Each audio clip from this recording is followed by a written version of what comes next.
In October 2023, Jim Chalmers told the Sydney Morning Herald about his chocolate eating habits. He said, "I don't do moderation in anything. I'm always going 100 miles an hour. If I eat a piece of chocolate, I eat a block of chocolate." On Tuesday night, he stood up in the house and ate chocolate. He scrapped the 50% capital gains tax discount. He quarantined negative gearing on existing homes. He cut the growth of NDIS from 10% to 2%. He pulled the private health insurance rebate off over 65s and shoveled the money into aged care. He put $2 billion on the table for states and councils brave enough to reform planning. It's the most consequential and certainly most interesting budget in quite some time. It's not quite a whole block of chocolate, but it's a start. I'm Jonathan O'Brien, Editor-in-Chief at Inflection Points, and welcome to the Inflection Points podcast. We've spent the better part of a year publishing essays by some of Australia's sharpest reformers, arguing for exactly the kind of reform budget that the government has just attempted. So this budget episode will do two things. We'll audit against our own track record, what our authors called for, what landed and what didn't. And we'll talk about where this budget actually gets us as a nation, where we're set up to go and where we need to go next. Joining me today, Manning Clifford, the founding editor-at-large here at Inflection Points. Manning will steer us through state capacity and human flourishing. Hello, Manning. Good to be here. We've got Jessy Wu, the founder and managing director at Encour, a comms agency for the AI era. Jessy will be leading us through productivity and innovation. Hello, Jessy. Thanks for having me, Jono. And we are joined by Matt Bowes, the senior associate at Grattan Institute. Matt's going to take the reins on infrastructure and housing. Hello, Matt. Great to be here, Jono. Wonderful. We're going to walk through the four pillars today with simple framing. Good progress, but much more to do. The first nibble. So let's get into it. Manning, you picked the chocolate block framing in your prep notes. Walk us through it. Why is this sort of a first nibble and not a feast, binge, or a watershed budget? Yeah, there's lots of different metaphors you can use to describe what the government's tried to do. I think the reason I chose this chocolate metaphor is Jim Chalmers likes to describe himself in this way. He likes to describe himself as someone who has a really large ambition. And I think that this budget tried to do that really deliberately. The question, I think, is whether it's going to be enough and whether the government has the ability to see this through to the end of the block. And I think already as the budget has had some initial reactions, there's been pushback from some areas. Obviously, the opposition, as we record this, is yet to deliver their budget reply speech, but will likely put up some barriers to implementing the budget in full. And so it's kind of a useful metaphor, I think, to understand whether Jim Chalmers will actually be able to live up to the ambition that he holds himself to, and whether he'll be able to put the government and the nation at large in the direction that it needs to head. When you say the coalition could erect some blockers, though, they don't have sort of a huge amount of leverage, right? Are those blockers actually able to be materialized? Like, what's the reason for the government not simply being able to push through with a Labor Greens majority? Yeah, I think probably running a scare campaign is what the Labor government would be most worried about in this instance. And without getting into too much of the politics about this, there are two big barriers that I think the government's going to face in implementing this budget agenda. The first is navigating the difficulty of doing tax reform. Obviously, tax is the first thing that people speak about when speaking about this budget, and it's also the first thing that people talk about when talking about the to-do lists of governments to actually bring the nation into a new era of productivity and innovation and growth. But it's obviously politically fraught. You know who the winners and losers will be of budget and tax reform, and they'll often make themselves known, and we've seen that already. The second challenge that I think the coalition will engage with is the fact that Labor didn't bring these policies to the last election, despite having brought it to the two immediate prior elections.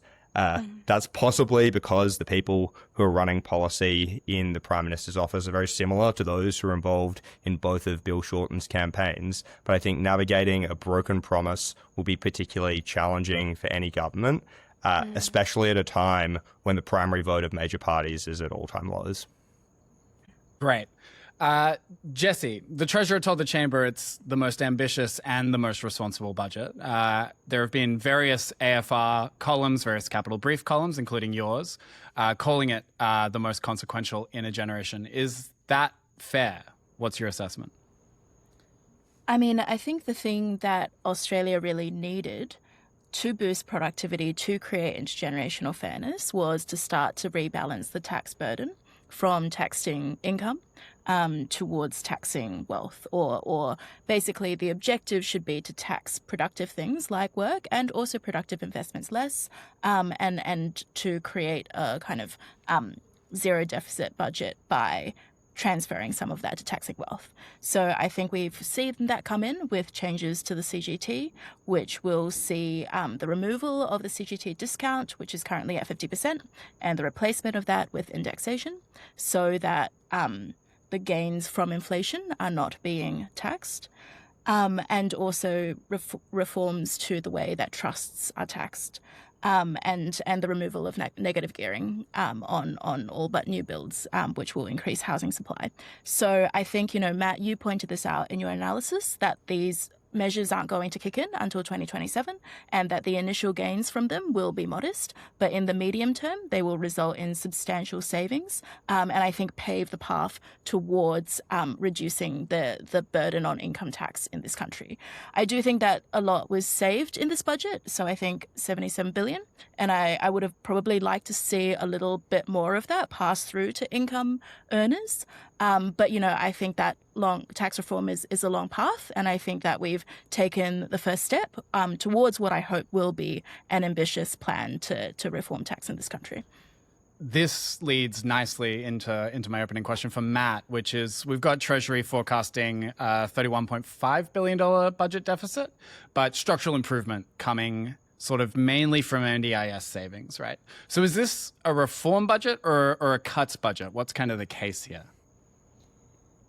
Yeah, I mean, I think this is a budget that does both of those things. Certainly, when we look over the forward estimates of that first 4 years of the budget, the NDIS cuts are by far the biggest offset for new spending. So if we're considering, how is this government spending matching up with other spending cuts it's making over the forward estimates period, it's really relying a lot on some pretty rapid NDIS cuts. And I think that raises some real questions about whether or not they can achieve them.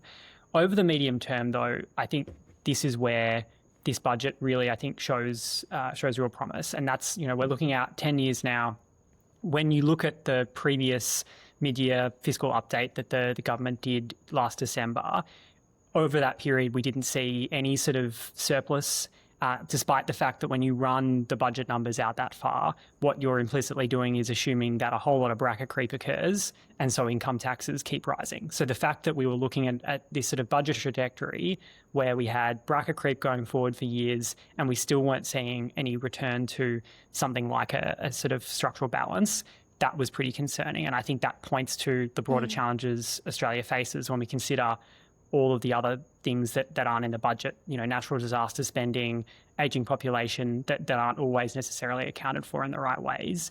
I think that pointed to a real budget challenge, and what they've done last night, particularly on tax reform, but also on the changing the growth rate of the NDIS, I think goes a long way towards changing that. It puts the budget in surplus before the end of the medium term.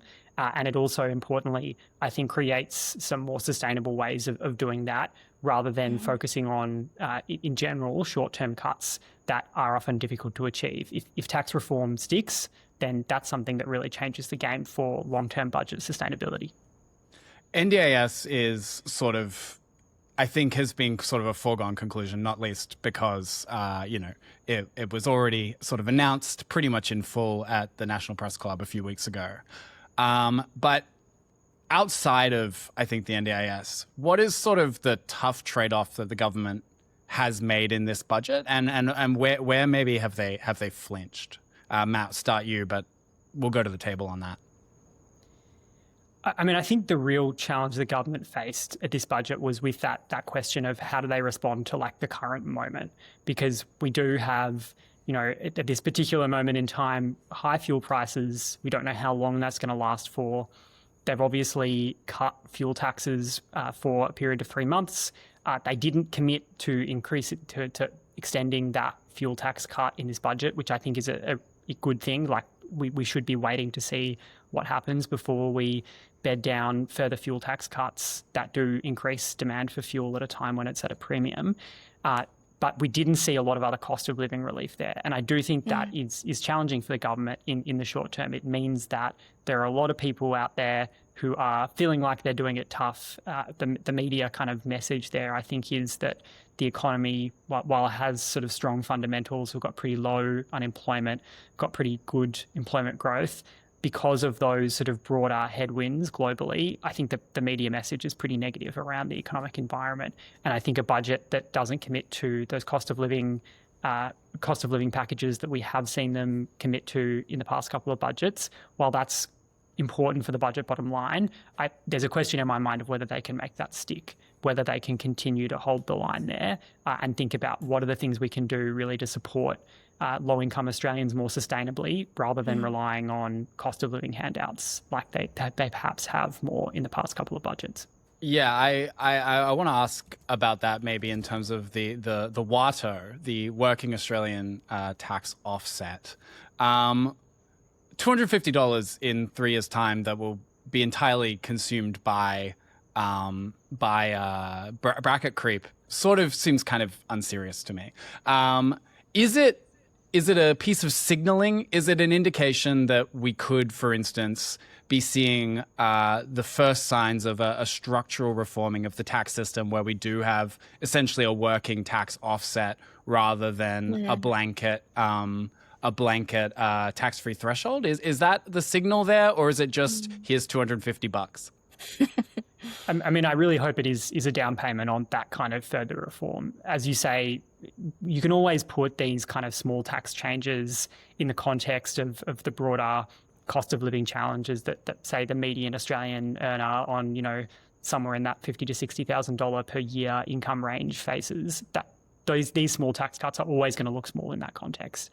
The question really is what is the direction of the budget when it comes to working Australians versus taxing capital and income, as Jessy was saying. And I think this is an important down payment on that. The other point there is just about sequencing. So we had this sort of almost challenging sequencing, I think, pre-election last year, where the government announced relatively large tax cuts that were focused on low-income earners without really finding a way of funding that over the medium term. And part of what I think they've been able to do is sort of argue, well, we've already done the tax cuts, now we're finding a way to pay for them sustainably in a way that also has, benefits that they're trying to sell in terms of what they see as improvements to home ownership. So I think that's a challenging tax reform process. It's probably not the one that I think many kind of tax experts would have thought you'd go down. Usually when you're thinking about these things, you sort of think about how can you reform taxes and kind of provide the benefits and sell it at the same time. But I think through that sequencing, they're probably coming to something that has a higher chance of sticking than if they'd just come in with, here's our big tax package and here's the costs and benefits at once. You talked there about sequencing of the budget, and obviously, sequencing can come from any number of kind of chaotic things behind the scenes. You've seen the kind of inner machinations of government, and we know that it looks smooth on the surface, but, there's choppy waters beneath. Is this sequencing that you're seeing, do you think it's predominantly a political calculation, or is it sort of the inevitable response to just how chaotic the mixture of kind of balancing and figuring out Australia's structural deficiencies in the budget, and also responding to sort of 3 large macroeconomic shocks in half a decade? Yeah, I mean, look, I think part of the sequencing question here is just around what's actually Australia's budget issue. What is the issue that is causing people to be concerned, experts to be concerned about fiscal sustainability in Australia? Because ultimately we do have relatively low levels of debt compared to most similar kind of countries. Certainly, the debt to GDP that we have at the moment is not anywhere near the sort of 100% plus debt to GDP that you see in Europe and see in the US. Our fiscal trajectory is much better than say the US's, for instance. So really, there's a question of, well, why do we care about fiscal sustainability? And I think from our research and from kind of seeing the budget over a couple of years now, I think the big answer to that is just that the long-term expenditure challenges that we face are significant. Like, we do have this aging population. We can see it coming in a way that is happening across the world, but is probably hitting Australia a little bit later.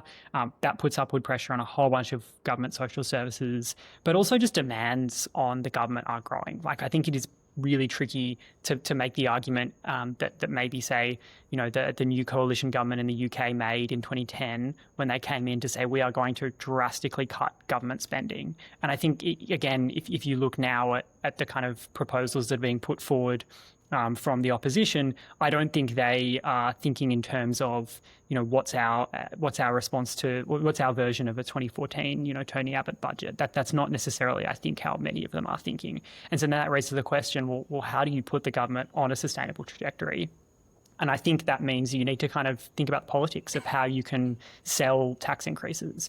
And part of that, clearly, that the government's put forward is we're going to sell the tax cut first and make the argument for why the small income tax cuts they made are important and do matter. And then long term, we're going to put in place these changes to negative gearing and capital gains, which have small revenue implications at first, but over time really grow. And so you can see the end of the medium term period, so like mid-2030s, we're talking about those kind of tax cuts doing about the same work of fiscal repair as those NDIS savings. So this is a substantial change to the kind of fiscal trajectory. And that's really probably when we most need those benefits. Like, it matters less what we do in the next, 3 or 4 years. Maybe what we do in the next year matters because of its impact on inflation. But really, when we're talking about fiscal sustainability, it's about that long-term trajectory.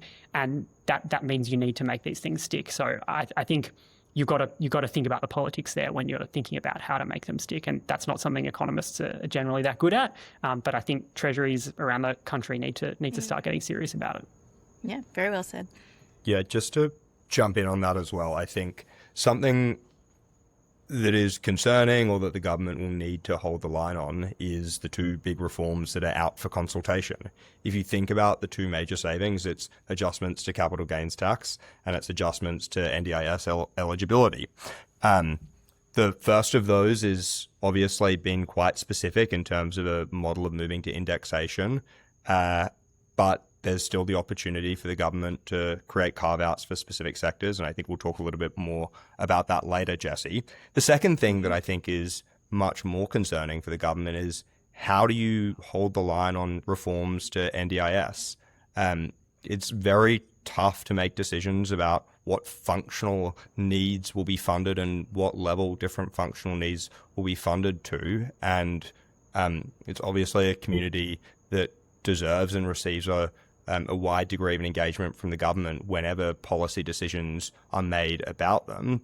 And it will be particularly challenging for the government to hold the line and deliver the savings that they've committed to. But I think it's also an opportunity for the government to think about new ways to deliver services more efficiently, that deliver higher quality services to people who have disabilities in the country.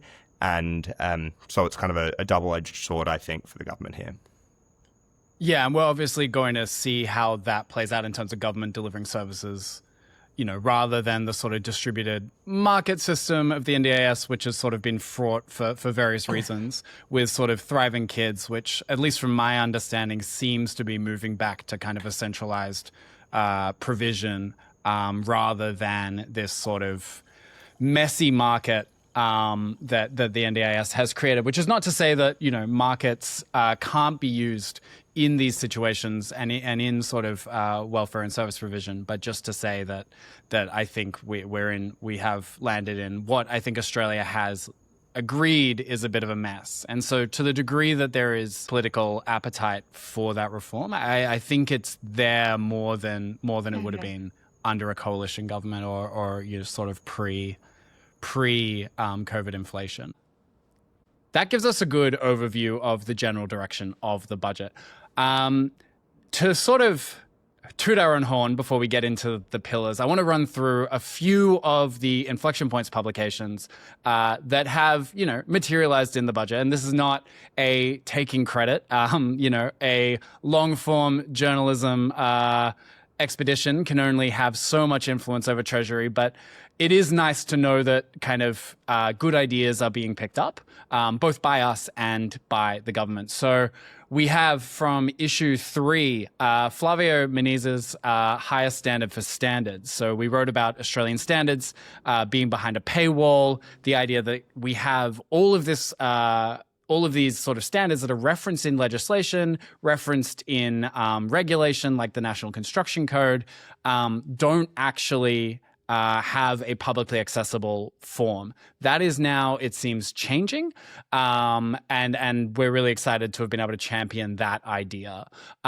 We, of course, have the Local Infrastructure Fund, which we're definitely going to talk about. That reflects the planning as a bottleneck to new housing, idea of incentive payments. Jessy Wu, of course, we have your diversifying Australian risk capital. The superannuation performance test is going to be overhauled. That's another thing, Manning, that we don't have full detail on. I assume that'll be going out to consultation as well. So that's another one to keep an eye on. Also, across Jessy and Brandon's various changes in terms of how R&D taxes work. The ESVC LP investee cap doubled, fund size caps up, etc. These various changes that kind of do hopefully, and depending the specifics of these superannuation changes, will hopefully unlock more capital for Australian innovation, which would be exciting. We also had from Victor Dominello talking about digital ID. Digital ID is being funded to the tune of $600 million in this budget. So that is very exciting as well. And this one's a stretch, but Jade Lynn did write technology adoption in the care sector. While that is not happening, the NDIS payment system is being digitized, and we'll take that as a very marginal, slight win. It is useful to see technology being built into the back end of a lot of these firms and a lot of these systems. And as much as that is very much an administrative change, administrative changes are absolutely important, especially when you're talking about regulating entire government-constructed markets where the margins really do matter. Can I quickly jump in and say that you buried the lead here, Jonathan, and omitted Allegra Spender's piece, which called for both a minimum tax on trust as well as substantial reforms to capital gains tax, including a earned income tax credit-like vehicle to facilitate differential rates. So I think we should reflect on particularly the role that Allegra Spender and her team have played in driving forward both the government's level of ambition and also some of the specifics about how to turn it into a reality. I will now be moving us over to infrastructure and housing. Matt, the big ticket items are, the ones that are getting a lot of attention is the native gearing limitation just to new builds from the 1st of July in 27, 50% CGT discount replaced with cost-based indexation, and the local infrastructure fund tied to state planning reform. Treasury says house prices will grow slower, and that we should hopefully see a net increase in supply over time. Walk us through the order of magnitude. What matters here? Yeah, I mean, I think order of magnitude is the right way to think about it, because ultimately with any of these tax changes, Grattan's been recommending changes to negative gearing and capital gains tax for a long time. With any of those changes, you kind of need to consider what's the size of those changes compared to the size of the Australian housing market. And there's a couple of things that mean that those tax changes can be really impactful for individual investors, but maybe don't make a huge difference to the market overall, or not as large a difference perhaps as I think some people assume. And there's a couple of things there. The first is just when we're talking about investors, we're only talking about a third of the Australian housing market. So whatever issues there are with, a really heated market where there's people who are strongly incentivized to bid up prices, a lot of those people are homeowners. And obviously governments have been targeting increasing home ownership for a long time. They see home ownership as the main way to provide housing security and wealth creation for a large volume of Australians. But the fact is that any time we're talking about imbalances in the housing market or prices being higher than we'd like, a huge part of that demand is not from investors, it's from homeowners. And homeowners completely exempt from capital gains tax. So that's not changing.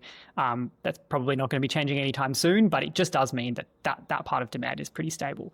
So what we've previously estimated is that changes of this kind that are being brought forward on capital gains and negative gearing won't have a particularly large impact on the housing market. So we've sort of estimated a price reduction of around 1% for the recommendations that we'd put forward. Treasuries is a little bit higher at 2%, but again, we're not talking about really big changes. Now, anytime you change prices in the market, that does impact development feasibility. So it does have an impact on supply going forward. And Treasury and our estimates are pretty similar there about, we've estimated maybe a reduction in 16,000 homes built over 5 years. Treasury's estimate is sort of double that over 10 roughly. So I think we're pretty consistent on that. And again, if you think about what that means for rents, obviously if you build fewer homes, that does put more pressure on the rental market. And so you end up with rents being marginally higher. But again, it's a really small impact. We've estimated $1 a week on the median rental. Treasury's estimated $2 a week. So I think it all goes to show the biggest things that change the outcomes on the housing market are the rate of supply and also cyclical factors, things like interest rates, construction costs, rather than these big tax changes. I wanted to ask you, Matt, it sounds like some people feel that these changes were where the government flinched.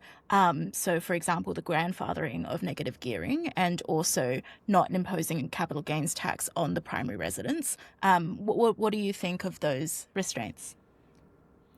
I guess on the second one, I'm not surprised there wasn't a lot of movement. I think if we're talking about the way in which the family home is probably given too preferential treatment in Australia, like the really big lever that we'd like to see the government pull is around the pension assets test. So at the moment, the pension assets test basically ignores most owner-occupied housing wealth, and there are ways you could reform that to ensure that that's better reflected and more fairly treats renters and owner-occupiers in retirement.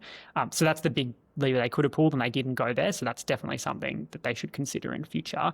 On the kind of grandfathering arrangements, look, like our preferred model would have been something that basically said we've got a capital gains tax discount of 50% today, and we're going to step it down over a couple of years. And that would have meant that if you wanted to sell, in a couple of years' time, you would have been impacted by these changes regardless of when you bought.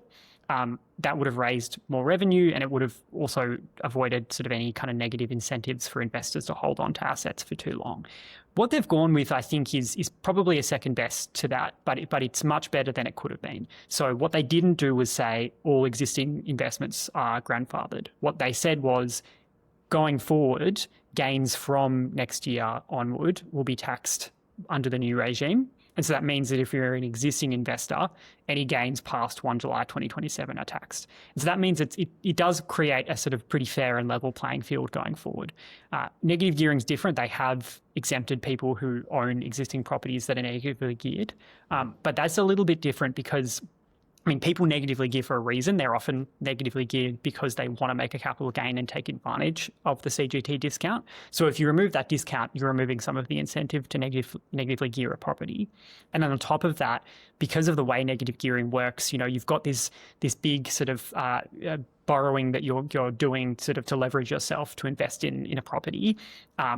When you're looking at the negative gearing, most of the kind of loss that you are deducting is from the interest rate on that mortgage that you're taking out. So over time, if you sort of leave rents to sort of rise and that interest rate on the mortgage is constant, the interest payments are constant, you end up with a property that becomes positively geared over a number of years anyway. So there's kind of a natural lifespan to most negatively geared properties, and that's why investors will turn over negatively geared properties over time so that they can negatively gear the next one. And so that kind of puts a natural bottleneck, I think, a natural stopper on how many properties there are going to be sitting that are grandfathered over time. Or, it depends exactly how they do the integrity arrangements going forward. But that's definitely what I think Treasury will be hoping and what they said in the budget papers. Matt, I have a question here around kind of this thing we talk about a bit in YIMBY circles, which is around sort of tenure blind policy, right? We've got this big kind of push and this big framing from the government, and it seems to be very much a political priority of getting people to be homeowners. Now, this is not some new thing. People say, they're just like Menzies. But like the reason Mao took all the stuff from landlords was to give peasantries like land ownership. Like this has been a political strategy from every side of the aisle. In terms of kind of the negative gearing grandfathering, is there a consideration there that it ensures that there's a little bit more stability for renters in terms of like no massive sell up? Is that a thought there at all, or is it simply kind of managing backlash? I mean, I think it probably, like, the grandfathering itself is probably more about managing the politics. One thing they did call out in the budget is that with the approach to kind of rental losses going forward, so again, like, people who are listening to this may be all on top of this, but it's like worth like highlighting. Negative gearing is like you're making a rental loss and deducting that from other sources of income. And what the government's doing is basically saying you can still make a rental loss, but you can't deduct it from other sources of income. But what you can do going forward is deduct that rental loss from other investment properties that you have that you're making a gain on. And you can also deduct it from future capital gains. And part of the rationale for that is that it means that you're not sort of disincentivizing investors from making necessary investments in properties. So upkeep that you do as an investor on a property that you know the tenants might really need, that is a cost that you can deduct. And if you are someone who's deducting costs and suddenly you're in a net rental loss position and you can't offset that anywhere else, that might mean that you're sort of less incentivized to do those kind of upkeep and maintenance jobs that need to be done. So by allowing people to carry forward those losses and offset it against future capital gains, you're removing the size of the concession, because offsetting a gain in 1 year from other income is really the concession that negative gearing has provided. So this does reduce that concession, but it does mean that there's still an incentive to kind of invest in property that you own and ensure that it's in good condition going forward. I'm curious Great. to ask you, Jono and Manning, about the restriction of negative gearing to new builds. Do you think that's going to move the needle on supply? I have no access to any modeling on this. My sense is that it's a slight nudge, right? It's saying like, look, if you want this juicy tax carve out that has existed, you can get the juicy tax carve out if you invest in something that we consider pro-social. I don't know how much it moves the needle, but the nudge is clearly there. Matt, do you think that's fair? Yeah, I think that's right. So, I mean, the important thing to note is that anything, like even if we're just reducing investment in existing properties, like it's all one property market. So if we reduce prices, that does put some downward pressure on supply, regardless of what you're doing with kind of investors investing in new homes specifically. But I think that the more important point really is the fact that by moving to this new system, which is, you know, adjusting the cost base of your asset for inflation, I think it does mean that people who are looking at properties now, you know, previously there was this distinction between, well, I want to ensure that as much of my return is a capital gain as possible, because the capital gain is taxed lightly, whereas rental income in particular is actually taxed at my marginal tax rate. What this does now is it says, well, if you're investing in a property and it's a really low return, you're actually not going to be taxed on much of it, because if it's only 1% above inflation, then you're only going to be taxed on that 1% above inflation return. So I think it encourages investment more in sort of, I think, land light assets, which see less speculation over time. So I think that is good. It probably encourages investment in medium and higher density housing more than the existing arrangements have. I was just going to say, I think this raises a really important point, which you wrote about, Jonathan, which is probably the most material changes that will happen are a result of the government's $2 billion infrastructure fund, which is incentivizing changes from state governments to their planning and zoning laws.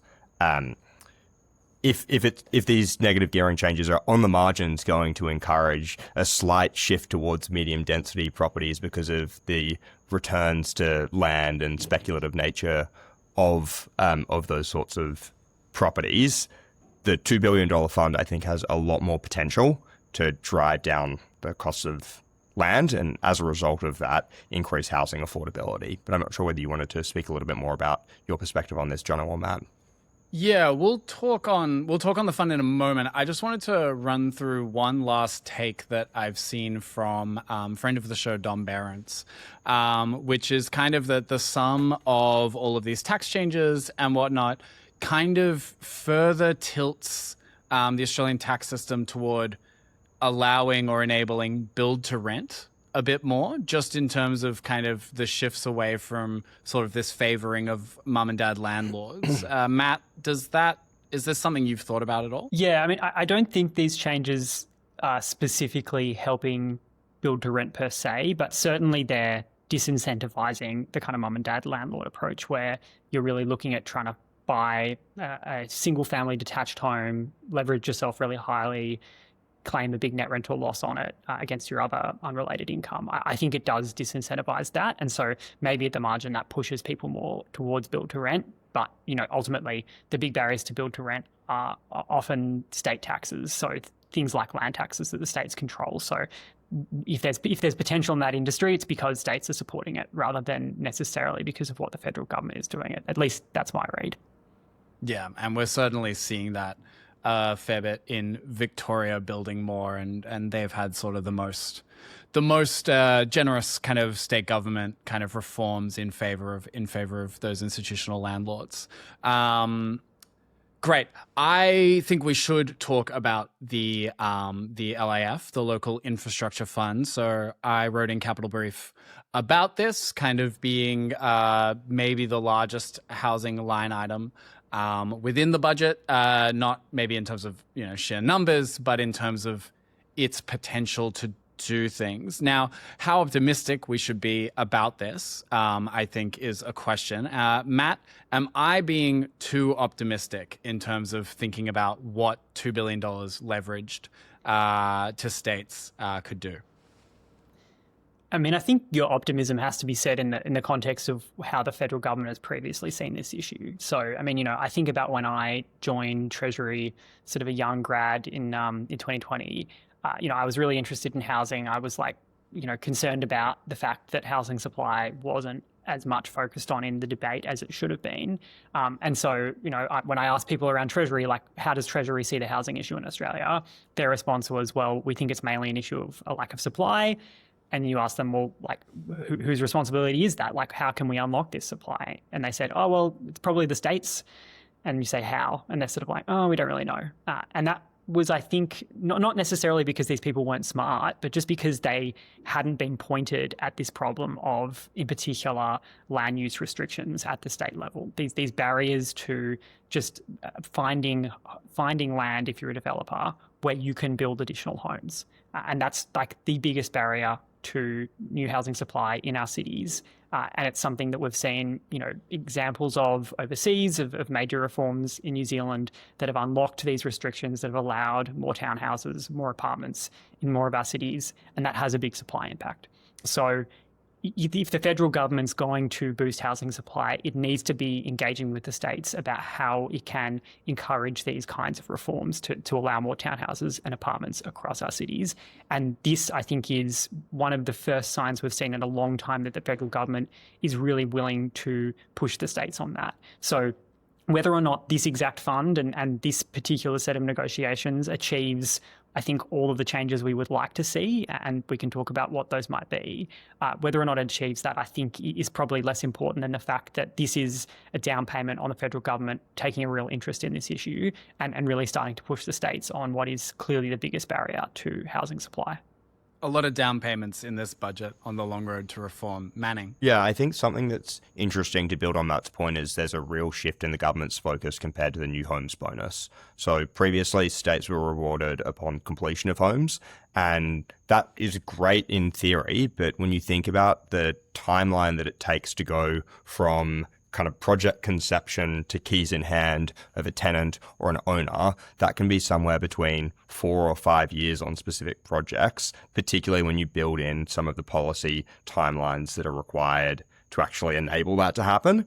And for many state governments who are thinking in 3 or 4 year election cycles, who are making decisions based on forward estimates that are available for kind of offsets or their planning when it comes to the expenditure review committee decisions that are being made, it's really difficult to think about booking that revenue and thinking about how you connect it to your current political strategy.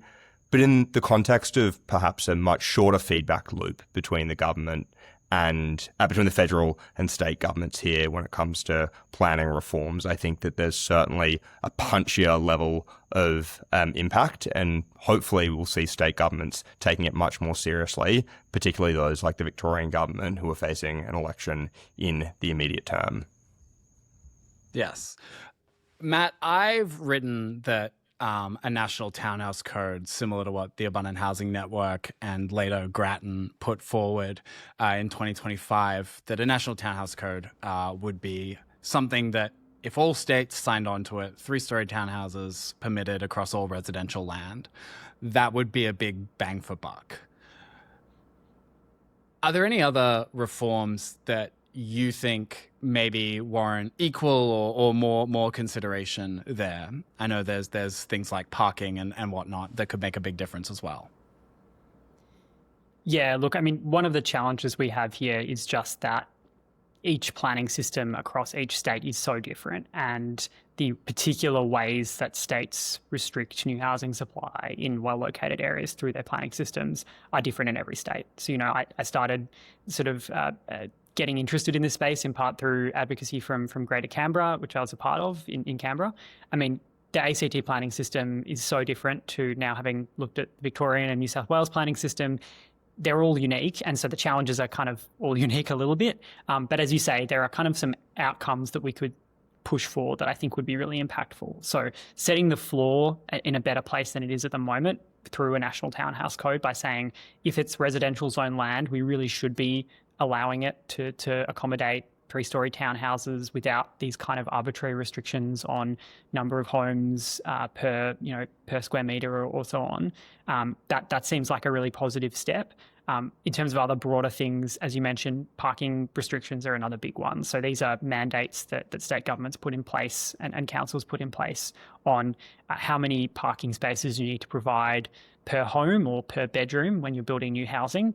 And often they're not well calibrated to actually matching the demand that there is out there. So if we just removed those, developers would still build parking, but they probably would build a lot less of it in many places in our cities, and that would make many more projects stack up. So that's another one that I think is a common problem across a lot of states, along with this issue of just frankly having a base level of zoning that is too restrictive and that could be improved by allowing more townhouses and low-rise apartments. I think that's right. I think the framing of raising the floor to build more floors is a useful kind of way of thinking about what kind of reform would work best across these broad markets, right? And you're right, every system is unique and special, but also what we want built actually is, hopefully national. And I think the one last thing to kind of at least briefly touch on is the idea of making a national construction code that is actually national, right? States do various carve-outs. They sign on to some provisions. They don't sign on to others. And it fragments the national market. Manning, you've done some work that is unpublished, but like around kind of looking at the way that fragments community housing building and so on. There are a lot of kind of messes with not being national. Does raising the floor potentially push us toward conceptualizing a national planning framework? I think that's pretty hard to see from here, but I also think it's not really necessary. Ultimately, what we're trying to do is equip state governments who want to make these changes to take up the best reform opportunities they can. Because at the end of the day, they're the ones responsible for writing this legislation. We've really got to convince them that they need to sort of take the risk, and they do see it as a risk of allowing more housing in our cities. That's something that's traditionally been really tricky. And so just putting the money on the table, and I think the federal government providing, and this can sound a bit trite, but providing some thought leadership, like actually pointing out where are the big reform opportunities, I think is really valuable. And so that's what I think we'll hope to see under this local infrastructure fund and the negotiations that follow around that. Yeah, and this is, of course, something that the Abundant Housing Network has kind of been saying for ages to the government since our formation, which is, you guys have all the money. You guys can take some leadership here. And, you know, one of the points that I make in my piece and that I've been sort of increasingly making, and Howard McLean from Greater Canberra has been increasingly making, is that 80% of our economy is on less than 1% of our land. And that land is primarily in our cities. And we really need to, if the federal government is going to capture most of the value there, then the federal government needs to have an interest in how those labor markets function. And that means housing and planning. We're going to keep moving. Jessy, this section leads from you, and I'm going to start and set a fire. Paul Bassett said, the CGT changes will, quote, set back the startup ecosystem by a decade or more. Lee Jasper said the industry was completely blindsided and would have built offshore had these settings been in place. And your op-ed called both of these things and quotes like them hysteria. Make the case for prosecution against your own former industry. All right. So I guess, look, something that's really important is that there is an availability of capital for innovation and for productive, risk taking. Australia has that. We have $4.5 trillion in superannuation, and something that I wrote about in the article for Inflection Points is that some of that capital is currently bottlenecked from investing in venture capital, for example, and a few other things. But let's take venture capital as an example, because of this performance test that was put in place that I think had good intentions, but also had some unintended consequences. So just to explain it really briefly, in order to protect average people from underperforming funds, there was this kind of benchmark test that funds had to meet in order to continue to be able to recruit new members. And that benchmark was set to a kind of average performance of other funds. And it was kind of, I think it was an annually tested thing. What that means is if you want to make sure you absolutely don't fail that test, because it would be pretty disastrous if you weren't able to recruit new members, is that you had an incentive to basically just invest in what other funds were investing in, because that means that if you go down, they go down too, and you won't be affected. Now, that resulted in a phenomenon called herding, where basically all of the funds were investing in the same kinds of things, and they were, ETFs or bonds or whatnot. And there was a risk to investing in something kind of outside of that group, such as, for example, a venture capital fund, and especially because venture capital funds go through something called the J-curve, where because you see your failures first and your winners later, and only the extent of winners last, funds can sometimes look a little bit underwater in their first 3 years, because the things that kind of fail quickly before your Airwallex or your Canva emerges and makes that fund look fantastic. So that. That's a niche thing, right? Venture capital is a quite nascent asset class, so I don't necessarily, hold it against the designers of the superannuation performance test that they didn't catch that unintended consequence. But it was something that was preventing superannuation funds from investing in VC. And when I was a VC for 5 years, it was very hard to unlock institutional capital. When, you could argue, like, why wouldn't we tap into this national resource to be able to stimulate our innovation industry, right? So I think for me, the structural fix of reforming the superannuation performance test or carving out like an emerging asset class, I think is the proposal, unlocks that bucket of capital and means there is heaps of funding now available for innovation. The ESVCLP and ESSEC frameworks extend on that by making investing in VC, eligible companies 100% tax CGT exempt. So, given the changes to CGT, that asset class has never looked more attractive.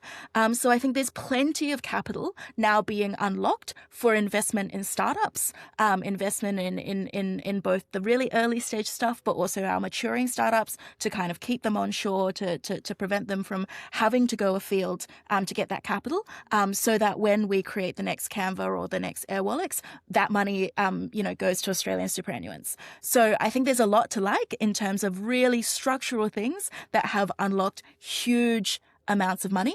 I'm really disappointed that there has been very little kind of ink spilt on celebrating those wins. And there's been a lot of ink spilt on CGT. So, on the removal or the indexation of the CGT discount, so that people who hold startup equity have to pay more capital gains in line with their marginal tax rate on their income, in line with what other income earners pay. That's why it's historical in my opinion. So that's sort of the investor perspective. I think there's like a couple of things to unpack here, and Manning, I'll bring you in on this. We've got the investor class is mad because the investor class is probably going to have to pay more tax. But there's two other points here that we should probably sit on. One is the genuine impact that we will probably see on the tax rate paid by founders who are creating low cost businesses. And then I want to return to the superannuation performance test, because it's worth noting that those changes haven't actually happened. They're going to be consulted upon, right? And I want to kind of have a bit of a debate here, so we'll park that. But Manning, on the kind of startup founder incentives, there's a real risk here, right? That people who are just working in electrons will move to San Francisco at greater rates, right? It's a real risk, and I think we've already seen some of the talent within the Australian VC space and early stage business space move to San Francisco because there are reasons that it's more attractive. I think it's important to think though about what is really driving people when they found a business. And I think a lot of the time it isn't necessarily the $5 versus $10 million when you get an exit to then sell down your equity. And it's often some of the other reasons why you start a business. And Jessy can probably speak to this from her own perspective, which is being able to do interesting work, being able to work with interesting people, genuinely being passionate about solving a challenging issue. And there are a whole bunch of other preconditions that are required before someone can be in a place to be able to do that. Quite often that is financial security. Very often it's being able to know and meet with people who understand what it looks like to raise a Series A fund. And a lot of the time, those bottlenecks don't exist in Australia because of how a tax regime is established, but instead it's because of things like how our labour market is established, how our culture thinks about taking risks. And I think before we think too heavily about making substantial carve-outs that capture very large amounts of our early stage businesses and founders, we should also pause and reflect on what you could equivalently spend that money on to address some of the really structural barriers that exist to founding a business. We've spoken a little bit about the role that housing markets play, and I think there's still some open questions about whether or not housing affordability is really a driver of whether people will start a business or not. But I think living near opportunity is really important. We know that clustering and agglomeration effects are critical when it comes to starting businesses. And it's no surprise that a lot of Australia's leading businesses are in Surrey Hills and in Cremorne. And those inner city areas are difficult for many people to live in because of how expensive housing around them is. And I think it's not too long of a bow to draw to think about addressing that as something that can really improve the ability of people to take a bet on themselves. But I think the top line point here is we should take the concerns of founders seriously, but we need to think so holistically rather than being narrowly obsessed around what your exit would be taxed at. Yeah, 100% agree there, Manning. I think, when founders are seeking investment, they are talking about making a dent in the universe. They are talking about creating something that needs to exist, about their life's work. They are not talking about, a kind of tax favorable treatment on the way they make money. I also quite dislike the commentary we've heard around founders pour their blood, sweat and tears into their businesses and they take on this risk and they underpay themselves, all for this future payday, and therefore they should be taxed favorably on that. I don't understand why there's a special class of blood, sweat and tears for founders. We tax firefighters, we tax people who work for charities, we tax doctors and nurses, we tax people who slave away in the creative arts, and a lot of these jobs are more pro-social. So as I've been on two sides of this, I've been a VC, giving funding to these founders. I've also been a small business owner, founded my business in the middle of 2024, have employed 13 people to date, have, paid wallops of tax to the tax office. But also have had a lot of benefit from running a business, right? A lot of flexibility, the ability to be an irrepressible gadfly, but also, the ability to decide where I work from and the ability to leverage the surplus value of my employees' labor to create value for me. And so I don't think it's so extraordinary that business owners should not be put in a special class. My input is labor, like people who earn a salary, and because I've been able to leverage myself using the framework of a business and having employees, make quite a high income. So regardless of whether I realize that income via paying myself through single touch payroll or via some kind of capital gain at the end of the road, I think it's really principally consistent to be taxed at my marginal income rate. Let me push back on this via a question to Matt, which is, Treasury typically tries to do like a first best policy, right? They don't sort of put something out and then walk it back and change. They try not to do that. It seems that in the case of founders, we actually do have a problem here with the lumpiness of the gains via the exits that happen here, right? Do you have any insight into like why Treasury hasn't gone for income averaging, which I think would actually solve quite a number of the concerns, right? Because it would allow people to be taxed like labor, but on a lumpy gain that occurs in one financial year as opposed to over, say, 4 to 7. Yeah, I mean, I think part of the issue is around just the implementation of that. So income averaging requires you to have quite a long or potentially quite a long tax history for someone. So the way that we used to do income averaging in the Australian tax system in the kind of pre sort of 1999 tax change world was that we just sort of used to assume that you'd kind of earn whatever income you'd earn over 5 years. And that's a bit arbitrary. Like ideally you'd like to be able to sort of say, well, if you're earning a big income in this year, we want to look back at your lifetime income and figure out, well, actually where do you sit in the sort of spectrum of progressivity of the Australian tax system? What is the tax rate that most makes sense? We don't really have the tools to do that at the moment, I think.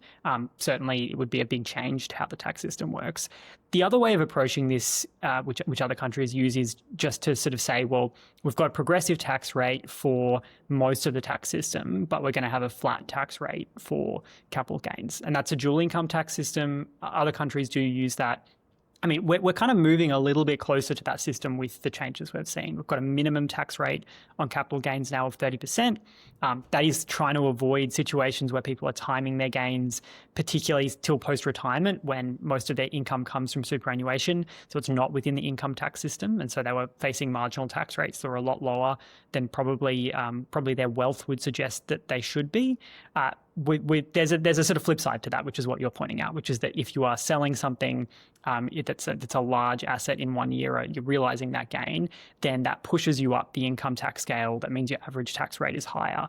Now, that, as you said, there's a lot of ways to deal with that, but I kind of think thinking about how we can move, maybe if there's real concerns about this, and I'm not entirely sure how much to kind of put on that. If there are real concerns about this, then I think maybe thinking more about how we can move towards that more dual income tax framework might be a better pathway for future discussion, rather than what we've probably seen, which is a sort of a focusing on, can we just maintain an existing concession that I think does a whole bunch of things at once and doesn't do them very well. Yeah, I share the concern, Jono. I think it's principally consistent with what I laid out before. I do think that this notion that you get this windfall exit in cash all in 1 year is a little bit of narrative engineering that makes it slightly easier to make the point you're trying to make. I think in reality, if you look at some of the recent acquisitions of startups, for example, Canva acquired a few local startups, Leonardo, Magic Brief, Dooley. They would have been paid in shares. There would have been an earnout. Those shares you can hold on to, you can sell them wherever. So you can kind of average the way you sell those shares. I think, small business owners, it's probably the minority of businesses that actually create terminal value to just kind of be able to exit all at once. There tends to be some kind of earn-out period where, for example, if I was acquired, I'd have to earn out over 2 years and transition, my client base and my IP and my relationships over to whoever's bought me out. So it's unlikely it would be all at once either. And also as a business owner, you just have a lot more. There's a lot of structures available to you rather, more so than there is to income owners to do that kind of averaging via trusts. And people have been taking advantage of this. And some of the measures in this budget make it a little bit harder to use some of these artificial ways to tax optimize. Yeah, I'd also just say, I think when we think about founders and their tax obligation, we're often imposing that at a point where they have a very high ability to pay tax. And I think it's a difficult conversation to have because we recognize that people have taken substantial risk. But a progressive tax system is built on the principles that people who have a greater capacity to contribute to social services ought to do so. And to discriminate based on the way in which you created that wealth, I think isn't necessarily something that you should necessarily do at the point at which someone has a far greater ability to pay. And I think having that order of operations in a tax system is really important. What I wouldn't want the government to do is provide a blanket CGT discount to founders.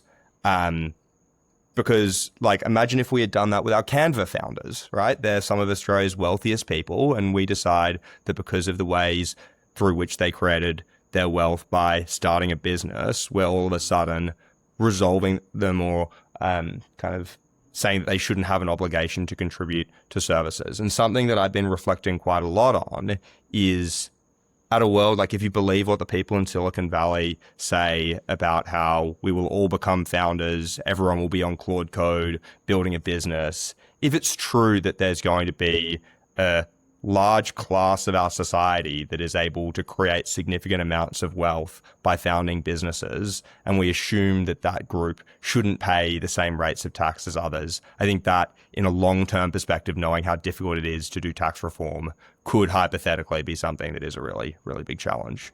And so that optionality to understand the future is really important. Yeah. The other elements that are getting brought up is the idea that these changes are going to create sort of a large amount of capital flight. Now, Manning, you've sort of said exactly right there that, we don't want just some blanket carve out. And it's worth noting that there are a bunch of concessions in here that we should talk about that are focused on capturing the positive spillovers from new businesses. For a whole bunch of CGT irrelevant advice for tweaking the tax code and the concession code and tax credits. Brandon Shepard's article in Inflection Points is a really great repository of those ideas. But in terms of capital flight and people leaving Australia immediately, founders vanishing, Jessy, why do you think this is not the case? I mean, Australia's the best country on earth. Woke up today and I was like, wow, if this isn't nice, what is? Founders chase markets, right? Australia is a larger market than New Zealand, than Singapore. All of the founders who are like, I'm going to go build my business in New Zealand, I'm like, New Zealand has had no CGT for a very long time. All of the brightest people I know from New Zealand, including founders, come to Australia to build their businesses because it's a much larger market, right? Singapore also has Singapore doesn't produce many entrepreneurs at all. There's not a lot of unicorns. I don't think I can even name one that's come out of Singapore. So if we just look at those two examples that have been bandied around, there is no link between low CGT settings and the creation of unicorns. The companies that have been really successful that have come out of New Zealand serve markets where New Zealand is a large market, like halter, for example, is something that hypnotizes cows, so you don't need fences. great company to start in New Zealand. There's a lot of cows in New Zealand. Yeah, I think that people who move to the US, who move to San Francisco, are also chasing a market. They're not, or chasing talent, or they just want to be at the epicenter of AI. And tech more than they are chasing any, favorable tax treatment. And I think that's the thing that's really important, right? Which is how can we have some powerhouse cities, Sydney, Melbourne, that have these agglomeration benefits where you feel like you can get world-class talent. Probably these cities both have quite large enough markets for companies to start. And that goes back to some of the other stuff we've been talking about how housing and a social security net undergoes those things. I might also just jump on this. And so, as a bit of context, I've been living in the US for the last 2 years and I'm about to return back to Australia. And that's something that is particularly common. Like, Australia is the only country in the world that has net migrant inflows from the US rather than net migrant outflows to the US, which underscores a lot of the reasons why people choose to live in Australia, which is it's the most livable country in the world with a government that can actually deliver services to people. And I think that this life cycle view of founders is quite important. I think there's this world in which, you might go to San Francisco to initially raise equity, but at the point at which you might be on the cusp of an exit or 4 or 5 years ahead of an exit, you might be thinking about starting a family. And at that point, you may return to Australia. And so there are lots of complicating factors that inform people's decisions about where to live. And optimizing your tax residency for founders who often are quite ambitious, not just about their kind of professional lives, but also about their personal lives and achieving their aims, should take that seriously. And as someone who's just done my taxes in the US for income that I've earned while over here, I think there will probably be many founders who expect to move to San Francisco and California, which is certainly not the kind of MAGA low tax heartland that many of them may think it is, and be in with quite a rude shock for some of the complexities that also exist in the American system. And I think people are fooling themselves if they think that you can set up tax settings to turn yourself into a startup hub. Instead, you need to create the conditions where people are able to access funding. And I think that our superannuation system should be one of the places where people should be able to access a huge volume of funding, access an end market that can be addressed, as Jessy speaks to, which Australians should know a lot better than the American market, which is particularly difficult to sell into. Given the extent of regionalization that exists within that market, particularly if you're doing consumer products.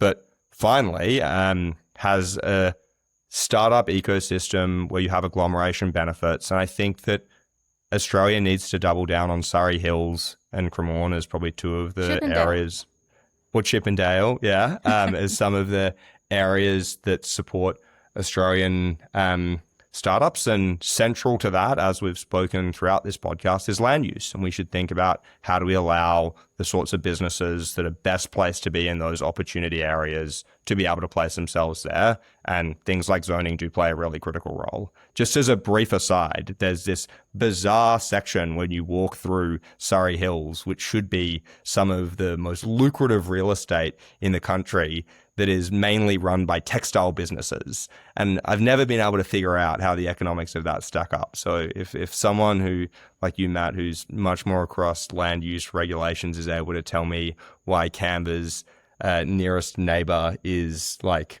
wedding dress fabric distributors, I'd be interested in understanding that particular friction in our housing markets. Yeah, perhaps just to have the last word on this, I saw one good take on LinkedIn about this, which is founders are worked up over CGT reform, not because they're planning to leave Australia, but because they know in their bones that they won't. That is a good way to put it. That is a good line to end that section on. All right. I said that we would have a bit of a discussion around the superannuation assets test. And I do want to have a little bit of one because I think it is interesting and it's something that I feel kind of conflicted on insofar as superannuation exists kind of, if a policy should exist for kind of like a single purpose, superannuation should exist to kind of maximize my wealth and well-being in retirement, reduce stress on pension payments, etc. in the future. If we move the pension asset test, and let's not just talk about VC, where Performance you might test. invest Performance some test. smaller. The performance test. Thank you. Yep. Let's not just talk about VC, but thinking about kind of investments in housing and things where we expect to see a lower return. How do we kind of justify using this superannuation vehicle as also a nation building vehicle? Matt, you've done a lot of thinking on this, so have you, Manning. But let's start with you, Matt.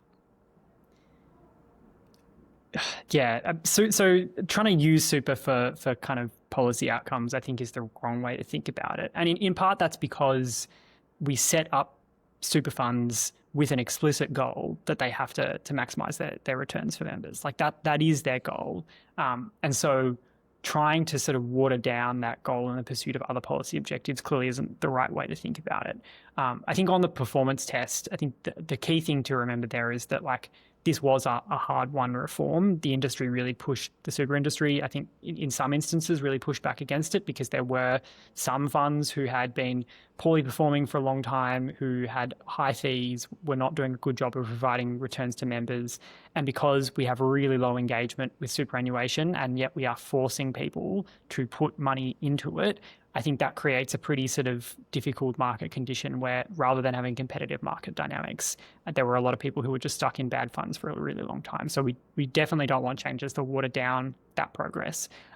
That said, I think there's a trade-off here where perhaps we can look at how we design that performance test at the same time as we look at how we can expand its scope.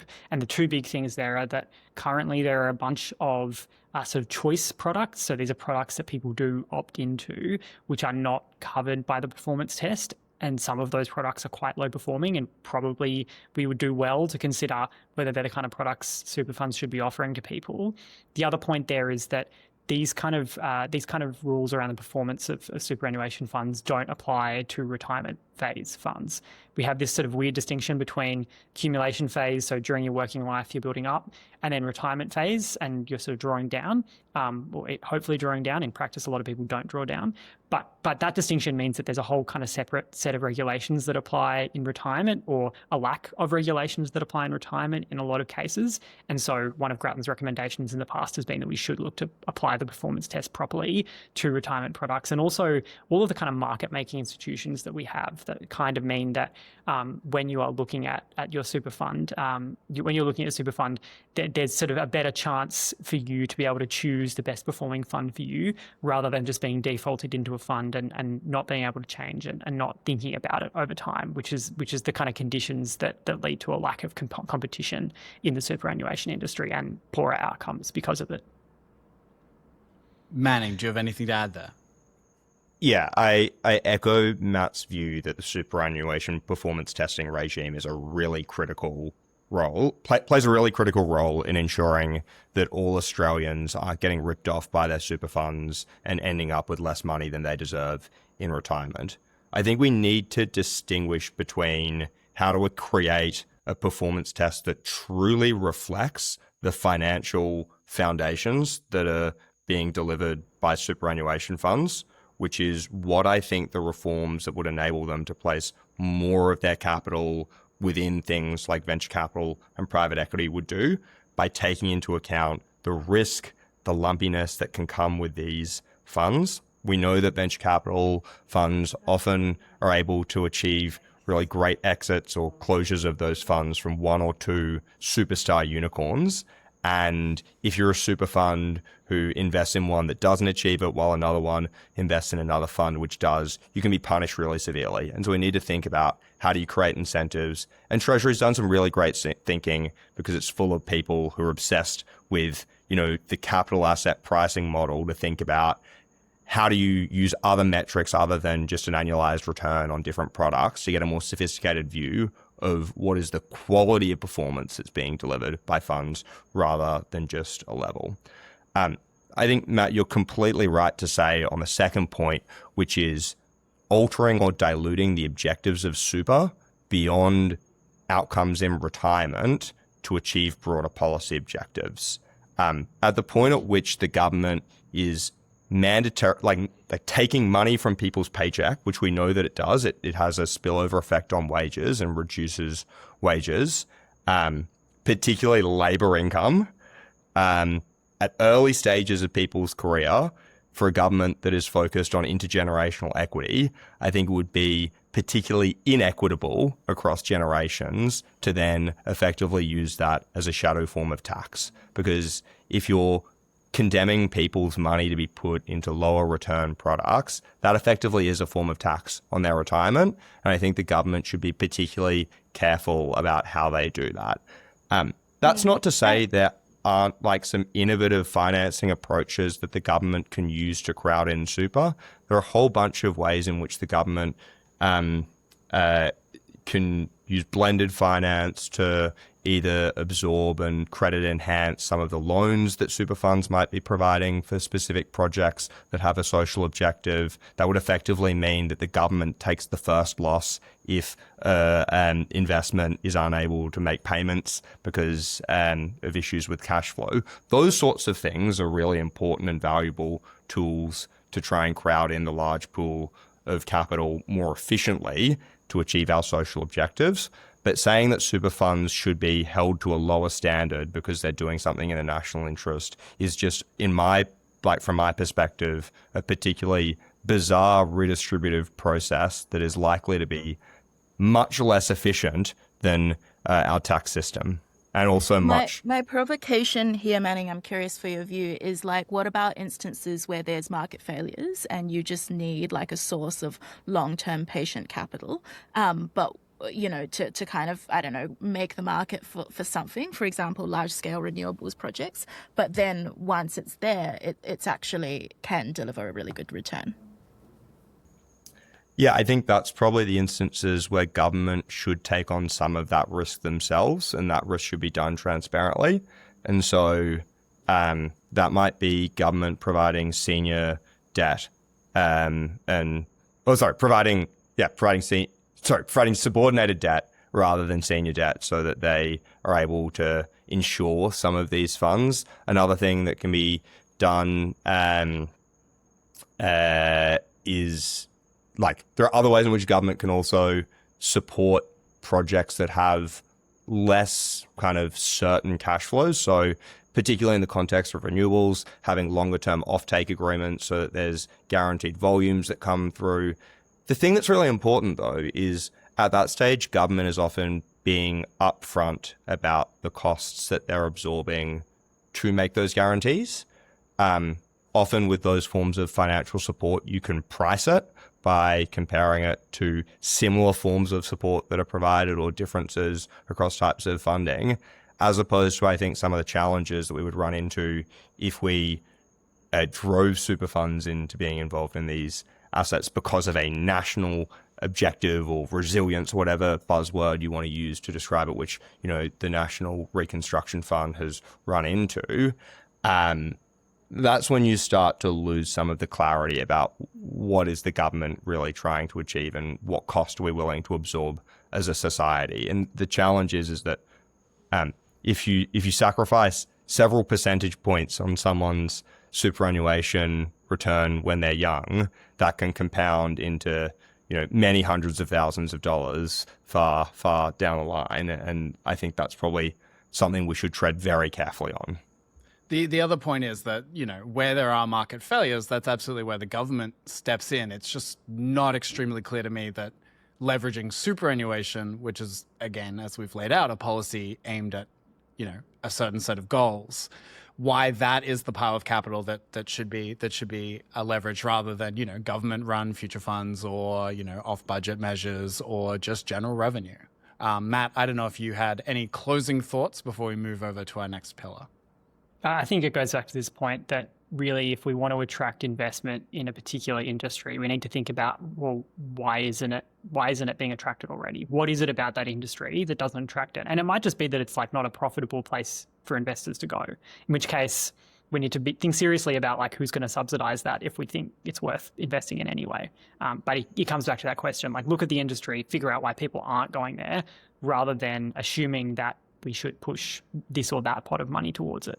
And I think just briefly to give a specific example of that, the HAF is probably a good example of, in some ways, how you can achieve that. We know that there's a gap in the returns that are needed from specific funds compared to what the rental rate, the rental income that's provided through social housing provides. And rather than suggesting that super funds should take a lower return on social housing, the government commits to paying an availability payment over several years. And that's a specific way that they're able to plug that gap, which is transparent broadly about what the cost is to the taxpayer. And we're able to see whether we're getting value for money from it. And so that is the sort of examples of how government can step in to correct market failures when it comes to challenges with crowding in private funding. And then it should be debated as to whether or not that is a cost-effective way to delivering services or not. All right.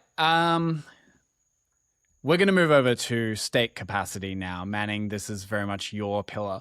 The budget includes $600 million to the ATO for digital ID expansion and $2.7 billion in reduced external labor and non-wage spending across the APS. That's over 5 years. And they're also expanding the Australian government consulting capability. So that's roughly up to 150 new staff. Is this a sign that the government is building an in-house brain? I think they've certainly made a lot of progress in the space that a lot of people said they would find particularly challenging. If you think back to the budget, I think 2 or 3 years ago, where they talked initially about establishing the Australian government consulting area, people were worried that they wouldn't be able to secure the talent to be able to actually do high quality projects, that they wouldn't be able to have the degree of independence that's often important, or perception of independence that having outside advisors can bring, particularly given that it was nested within Prime Minister and Cabinet, which itself often has a policy agenda. I think there are some early signs based on some of the reporting within this budget papers that they have got a lot more traction. So there's around 90% satisfaction among people within the departments who have received projects from Australian government consulting. They've done 40 projects across a whole range of different agencies. And I think there is reason to say that in many instances, having an in-house capacity can deliver higher quality services than people who don't have expertise or aren't able to draw on, global best practice that can augment and improve the capabilities of government rather than replace it. What I would say, though, is that it's particularly challenging to see kind of line of sight to the savings that the government has expected to bake within the forward estimates. They've anticipated $2.7 billion of cut spend on consultants.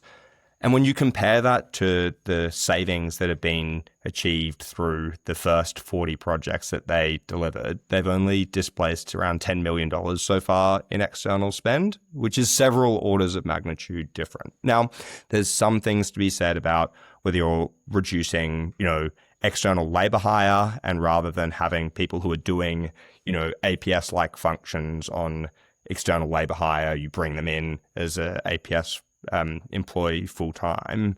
But I think just staring at that order of magnitude is particularly important, especially recognizing that when someone is brought on as an APS employee or an SES instead of being used as an external labor hire, there are additional restrictions that come with that.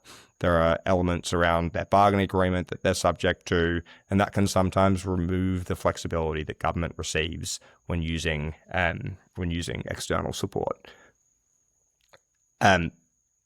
One thing that I would say is I think that the government is now at the stage of being in a second term with a particularly ambitious reform agenda, that it's really important that they do build capability and capacity within government. And that often will mean thinking really deeply about the incentives that public servants have. Right now, we're at a kind of stage of government where ministers and their chiefs of staff will have strong relationships with people in departments, and it can often go one of two ways. There's one world in which the relationship between private officers and departments ends up becoming deferential, and the public service doesn't provide the advice that is needed to government. There's another version where there's trusted relationships that are formed, and it's difficult to speculate as to which way this will end in the second term, but it's certainly something that's worth reflecting on, especially when we think about building state capacity, given the ambition of the government's reform agenda. But there are a lot of cuts within the APS as well, right? A lot of departments sort of facing up to 10%. Matt, what do you make of kind of these cuts, and how is the AGS, the Australian Government Consultant, the AGC, I suppose, trying to plug that hole? Is that part of this, or what are you thinking there? I think mostly those kinds of cuts are a way of the government making clear that their budget priority is spending restraint. And so, we've seen a period of time since sort of 2022 when new government came in, they sort of felt that there was a number of areas of the public service which were well under capacity for what they saw as their core purposes. And so they needed to staff up. And now we're kind of turning a bit on a bit of a dime, and we've clearly had the public service trying not to hire as many people as they have for a number of years. There's been a lot of focus on public service hiring in the context of last year's election, and while I don't think the way that the opposition handled that was put the issue in the best light, I think it's pretty clear that it did put a bit of pressure on Labor to be seen to be doing something about this, to be seen to sort of be trying to manage cost growth. And certainly, when we look at state budgets, right, we've seen, a recent report in Victoria into the state of Victorian public service, which really made the argument that there was a lot of spending on public servants in ways that wasn't really supporting a lot of priorities for the public. And so I think that just for kind of the feeling that government is working for you, people want to see that government is efficient. And I think that's what the government's trying to do here. And if you look at some of the announcements that have been made, it was very clear that a handful of them were probably designed for press releases. So reducing the use of Qantas Club memberships by specific departmental executives is one. The reduction in, branded stationery for specific departments is another, which obviously is not going to move the needle when it comes to the billions of dollars that are faced by the federal government. But I think it's worth thinking about how the government is able to drive cultural change within departments. Ministers lead very large organizations in partnership with departmental secretaries. They need to have expectations around what is delivered and the quality of output that is achieved. And I think the challenge I would put to the government is thinking for each minister around what serious expectations they can place on departments to deliver, rather than just programs to be announced. Because as we know, it's very difficult to go from an aspiration to a reality. Something slightly orthogonal, something that wasn't mentioned in the budget very much. I think somebody ran the numbers. AI was only mentioned twice in the budget. And something it doesn't touch on is the use of AI within government. Now, I've heard that there are use cases that are already happening. It's being used in procurement. I had an author get up in arms on social media because they found out it was being used to assess submissions to the cultural policy, which they thought was very ironic. I think it's also being used to do things like reply to ministerial correspondence. Now, you'd perhaps people's mileage will vary about whether those are good or just justified uses of AI in government. Do you guys think that it will become significant and a significant driver of A, capability, and 2, cost cutting? I think so on the first point, which is will it improve capability, I think there's a very strong argument to be made in terms of delivering some of the core functions of government that AI can support in improving capacity. One specific example that I've seen work really well is engagement with the hundreds of documents that are provided as part of consultation processes. Traditionally, if you were to do a review of a policy area, it would take several weeks to engage with all of those documents. It would have you with a very low degree of confidence that you had identified themes across all of those inputs, because it was often being done by several people with large gaps in time. Whereas now there's the ability with bespoke tools to engage with all of them and get a first pass within the space of minutes rather than weeks, and also address more head-on some of the conflicts of interest or clashes in stakeholder perspectives that may have taken several months even to surface. I think there's a really serious question to ask about whether the government will think about using this to reduce cost to serve. I think particularly customer service is the obvious space. If you think about some of the areas where the federal government has the greatest opportunity to innovate directly using AI, it's probably areas like, Services Australia. And the reason why I would be perhaps a little bit more pessimistic about the government being enthusiastic about embracing those cost-saving opportunities is because of the checkered history that using technology in the welfare payment space has had in the context of robo-debt. And I think particularly when you're dealing with disadvantaged populations who are engaging with topics that are of great importance to them in terms of access to benefits, I think there's rightly going to be a hesitancy to government to engaging with them. And so I think probably the use cases where it's going to be most likely is where government's, providing additional support to people, and where AI may even be able to provide better levels of support than someone who doesn't understand the nuances of a policy, who's trying to talk through someone about, how to fill out their tax return or something like that. So bullish on capability, neutral, borderline bearish on cost savings.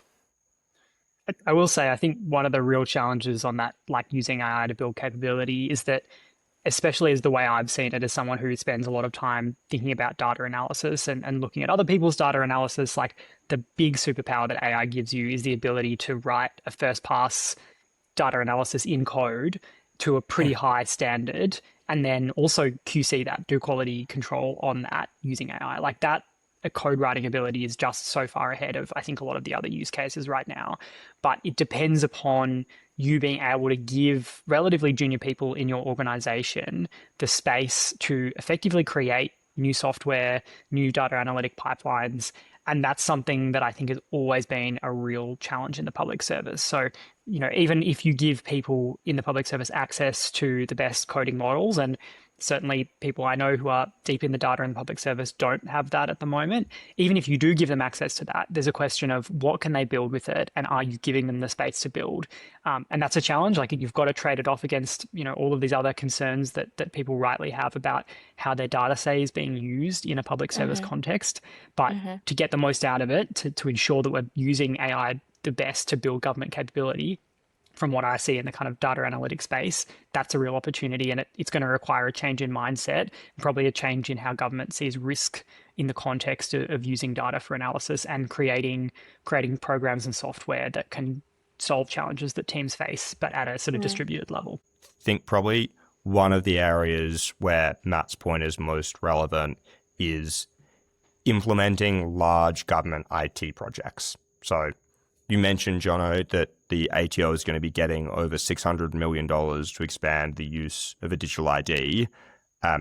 That's one of the areas where, coding front ends, back ends should be able to both increase the velocity and speed to delivering features, but also as a result of that, reduce the cost to government. And so what's going to be particularly critical, and like Victor Dominello did a great job of articulating this in his article in edition 2 of Inflection Points, is demanding outcomes, making sure that things that are being built are useful to users, and tracking progress that you're actually getting stuff done. And if government's doing that effectively, I don't see any reason why they shouldn't be able to achieve really substantial gains from using generative AI and delivering these programs, unless they're really bound by a degree of risk aversion, which would prevent them and effectively kind of banish them to the what is starting to feel now like a bit of a stone age of web development compared to today. The broader point that I would make is that I get a bit of whiplash, right, working in tech, having recently been in SF. In these circles, the dominant narrative is that AI is going to change everything, that it's the seismic shift, that it's already arrived in some form, and that AGI may arrive as early as 2027, you wouldn't know it looking from this budget, right? Like you wouldn't, if you were some kind of alien that was dropped into the world and you only got to read this budget, you would not know that a lot of people in this world thought that there was this technology that was coming down the pipe. Do we think that reflects a certain kind of obliviousness or an unpreparedness for what might cause a big shock in the economy? I think it's difficult to imagine justifying for the government sort of a large restructuring of the budget based on sort of a 1% tail risk. Right. Like I know you and I, Jessy, we have very different assessments of this, but I'm going to call it a 1% tail risk of kind of AGI you or sweet summer whatever child. happening anytime soon. The reality is that the government kind of has to make a decision based on the facts on the ground. And, you know, in terms of kind of the resilience that you want to build for the Australian people, like rebalancing the tax base and rebalancing things in that way is like much more important for structural reform rather than kind of starting to hedge against something that may or may not happen and that reasonable people, you and I, for instance, disagree on. One of the other, I think, confounders, and just to wrap up in terms of government kind of adapting these models and whatnot, is a lot of government departments, it seems, have a lock-in contract with Microsoft and aren't actually able to like justify accessing like good models, bluntly. You know, I know from a lot of my public service friends that they are really trapped in kind of this AI hellscape of kind of 4 years ago technology, as opposed to kind of having access to things like Claude Code and whatnot that you do see enormous kind of productivity benefits from. My sense is that is a problem, and there's just the core problem of, like you guys were saying, data access, right? Like you are dealing with sensitive data when you're in the government, and giving a junior person access to this thing, particularly when Claude Code, you know, essentially takes over your computer. There's a real reason to be hesitant about taking that forward. So I think those are additional confounders in terms of the government and AI. What I wanted to ask Manning is sort of, and Matt, we talked about the cuts to the government, right? You know, there's cuts here and there, and that this is maybe a signal of, hey, we're looking at government efficiency, but it's not really structural, right? It gestures at performance reform, but there's not a structural sense of the government kind of saying, and this will be ongoingly better, right? It's sort of a nudge. Are there sort of missed opportunities here to kind of think about performance reform within the public sector for the federal government? I think one way to put that is that when we're talking about cutting government services and cutting the public service, there's a decision point that governments face where they can either choose to try and do the same amount with less people or less resources, or they can actually make the really difficult choice, which is to say, no, we are not going to do this type of thing anymore.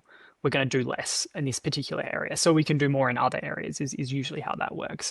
And I think part of the challenge we've seen with the narrative around public service, but in general about narrative around the size of government that I think has come out from, I think, a lot of kind of broader movements across the world at the moment, is that there's this sense that like a lot of people don't like the size of government, that they'd like it to be smaller, but also I think a complete absence of real specificity about what do you actually want the government to do less of. Because if that's your goal, if you want to make government smaller, then you need to mount an argument for why the government should do less, not just why the government should try and do the same amount with less resources, because usually doing the same amount with less resources doesn't work that well. There's not many instances where that's a real thing the government can achieve. And I think that goes to your point that if people really want to prioritize making major cuts to government spending, then they need to bring forward where they want to make those cuts and not just sort of assume that there are cuts to be had. Yeah, and something I would say on that, Matt, is that the Commonwealth government's in a particularly different position from state governments when it comes to making trade-offs about what it does and how it does things. If you're wanting to deliver genuine savings in, how state governments operate, often you can rethink delivery models associated with the health or education system, which means you might provide, more in-home care rather than care in hospitals that are run by the government. It might lead to things like innovations in terms of how schools deliver schooling to children, in terms of changing and adjusting classroom setups that change the requirements for teachers. It's really difficult for the federal government to make changes along those lines. Predominantly, most federal government programs are just providing funding to people. There are very, very few areas where the government provides specific services. And I kind of broadly think of the federal government as like a transfer body. It's kind of like a bank giving money to people and picking who gets money, and then a whole bunch of people who think really deeply about what's the fairest way to do that. And I think it's difficult for government to achieve substantial savings through AI by virtue of the fact they're just giving money to people.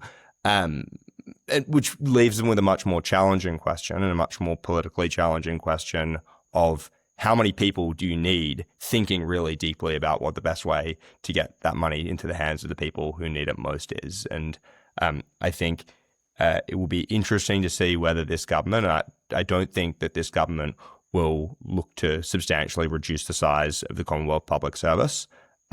But that would be the area that you'd have to look at if you were thinking at really materially reducing the scope and functions of government.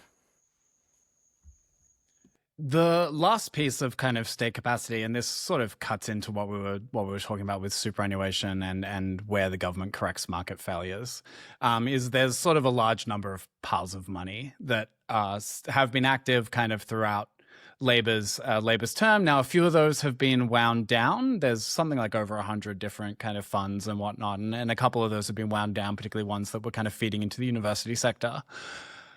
Where are we kind of sitting in terms of like Future Made in Australia, National Reconstruction Fund? Like, are these piles of money, like in terms of like Manning, talking about most of these programs are about distributing money? Are we doing a good job of that? My sense is that the reviews are mixed. Jessy, did you want to go on the National Reconstruction Fund? Yeah, so looking at the investments that the National Reconstruction Fund has made, something that stands out to me is I definitely see examples of investments where there shouldn't be market failures, where there exist piles of private money that should be very interested in investing in these companies if they are good companies. So Gilmore Space, for example, is a rocket company, quite heavily backed by Blackbird since 2012, invested in through Blackbird's subsequent follow-on funds as well, received a $75 million investment from the NRF this year. Obviously, a successful rocket company is a very profitable company. SpaceX is probably the most valuable private company. I think Gilmore Space has shown that it is not a very good rocket company. It has taken a very long time to put something on the launch pad. They knew it was going to fail, you could tell, because they didn't allow media and they really managed people's expectations. And then it achieved, 30 seconds in the air, didn't get through, I don't know, the stratosphere or whatever relevant layer of the atmosphere it was. And when you compare that to the results that other launch companies, such as, Rocket Labs in New Zealand and lots of ones in the US have had, it just is a shit rocket company. Like, you can tell. And so for the NRF to invest $75 million more into that, rather than let that company fail and let that talent disperse back into the ecosystem and let something else take its place, I think it's an example of adverse selection. It's not good for the taxpayer who's footing that bill, and it's probably not even good for the rocket industry in Australia. Now, gone quite deep on one specific company, just happens to be one that I know, but it doesn't feel like NRF is playing the role of being a market maker or correcting some of those market losses that Manning you talked about earlier.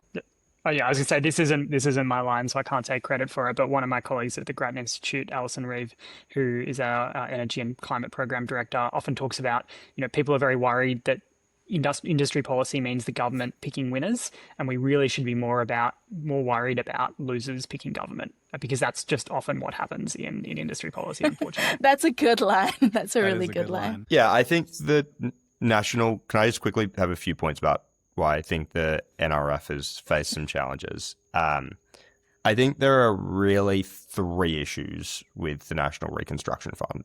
Its top-level ambition is to try and transform Australian industry and diversify our industry, which is a really big task. In fact, I think that task is probably a little too broad. If you look at successful examples of industrial policy in the past, they've often actually been quite narrow and targeted on a specific set of industries. We're currently targeting somewhere, I think, 6 or 7 specific industries, all that are quite different. And if you look at some of the successful examples, they focus on quite a narrow set. The second thing is that it's actually really focused on giving money to people, when a lot of the successful examples of industrial policy have gone much further than just giving money to people. Often it's been thinking about, like, what are the structural barriers that exist to building an aerospace industry in Australia?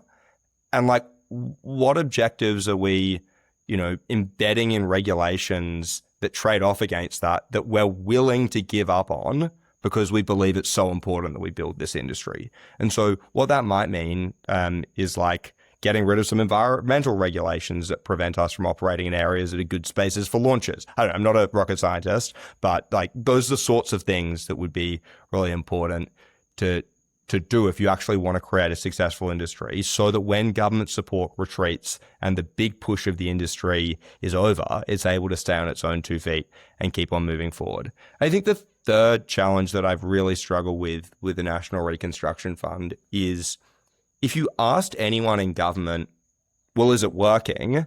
I don't know if anyone would be able to give you a clear answer as to whether or not it was working. And so I think if the government is really committed to transforming Australian industry, they should just have 1 or 2 goals in mind. Like, that could be, what proportion of our exports are not mineral resources based, right?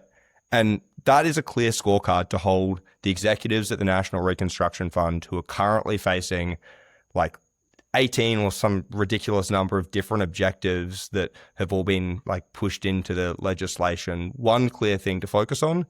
And also Minister Ayres and Minister Charlton, something to hold them accountable to. And so with that, I think there's the ability to drive the National Reconstruction Fund. And I was particularly disappointed that the government didn't think about its success in this budget and think about the $15 billion that are being spent on it more critically.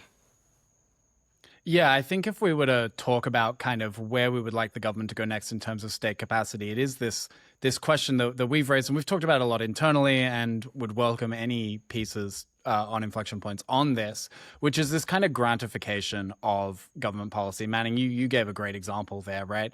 Is this idea that, if we give Gilmore Space some, number of millions of dollars, that will overcome any kind of structural barriers that we have to a hypothetical competitor to them that might be better placed to take place. And that really comes down to kind of structurally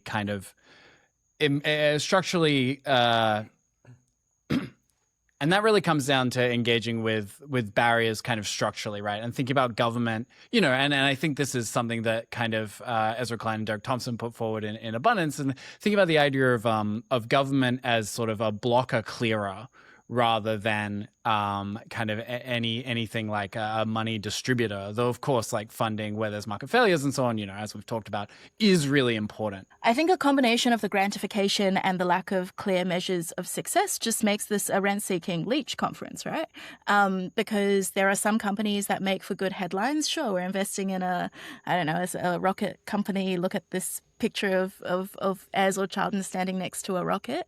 I think it means that the people who are the best at navigating that grant-seeking process and maybe have the right investors on side, who have the ear of some of these ministers, are most effective at getting the money, regardless of whether they're the most malicious or would actually build Australia's sovereign capability.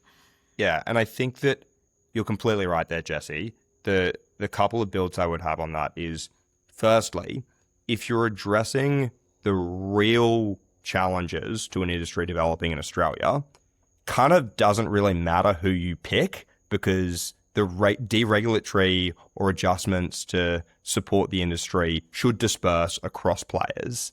The second point is that if you have confidence that you're actually addressing the real barriers that exist to an industry developing, you're kind of fine to step away from someone who you've given money to in one instance, because you know that there's a broader benefit that's coming from this. And I think one of the challenges with industrial policy, and the NRF is a great example of this, is an unwillingness to admit that a mistake was made, and effectively not just to pick a loser, but to pick and stick with a loser. Human flourishing, that's our final pillar. Obviously, none of us are NDIS experts, so we can't really speak to the specifics of the reforms here. The sector obviously has its views, and researchers in the sector have that view. But one of the things that I think is going to be really challenging for the government is holding the line here, both in terms of reforming the policy to be politically feasible, to still have that sort of permission to spend on this demographic, as well as kind of having to hit these really hard growth pullback targets. I mean, they're very ambitious. Manning, what do you make of kind of the government's chances of transforming a target into reality? I think they've gone about this the right way to start with, which is setting a clear goal and holding themselves accountable to it publicly. And I think if they are wanting to succeed here, they will need to think really creatively about maintaining the quality of care that people are able to receive and the quality of supports that people are able to receive under the NDIS, while reducing the cost of delivering those supports. So one specific example that's been discussed by the government is providing more community-based support. I think there are some really good examples to think of there where, providing care in group settings can be far more effective and even lead to stronger outcomes in some instances than providing individual supports. And that was always the intent of the NDIS, to provide a really strong community-based model. One thing that I think is worth reflecting on is the role that industry structure plays in delivering efficient care. The NDIS is a government-created market that was established and grew kind of from nothing. And what that has led to is a really fragmented space with a lot of small providers, often sole providers, who are managing quite complex need. That often brings with it competition, but it also brings with it difficulties of delivering efficiently and at scale. And I think if the government is to genuinely be able to deliver, quality care to people with disability without continuing to see the increases in costs, they need to think really seriously about what industry structure is likely to be able to do that in an efficient way. And some of that has been done in the budget, but I think there's a lot more thinking to be done about this.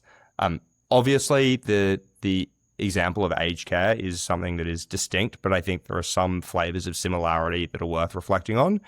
Jade Lynn's article in edition 2 of Inflection Point notes some of these in an aged care context. It challenges us to think about how can we creatively use technology, not just as a way to reduce costs, but also to improve autonomy and choice, so that people are able to rely on technology to meet their needs rather than, often in a way that can be disempowering, rely on another individual. And I think that those are sorts of things that will be important for the government to focus on as they look to implement what will be a really tricky agenda to deliver. Absolutely. The other point on human flourishing, and Manning, I know this is a bugbear of yours, is tobacco. So the illegal market is now bigger than the legal one. The excise revenue is down in the order of billions. Legal packs are $60. Black market packs are at 15. And the budget allocates, drumroll, $20 million over 4 years to enforcement. Everyone has said this is a self-inflicted wound. Why is Chalmers going into bat for cigarettes? I think he has to, and for two reasons. The first and most obvious is that every cigarette that is purchased on the black market is funneling money into organized crime. And as we have seen in some parts of the country, that is already spilling over into, property damage and violent crime. And so this is something that the government will want to nip in a bud.